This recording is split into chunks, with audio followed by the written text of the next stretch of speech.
আসসালামু আলাইকুম ভিউয়ার্স।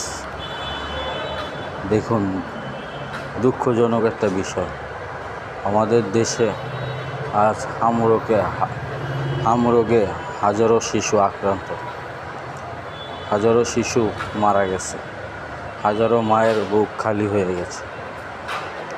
একটা হামের টিকার জন্য আজ হাজারো শিশু মারা যাচ্ছে। এই শিশুদের কি অপরাধ ছিল বলেন?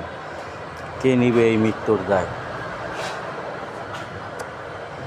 বাংলাদেশ সরকারের একটু ব্যর্থতার জন্য আজ হাজারো শিশু মারা যাচ্ছে।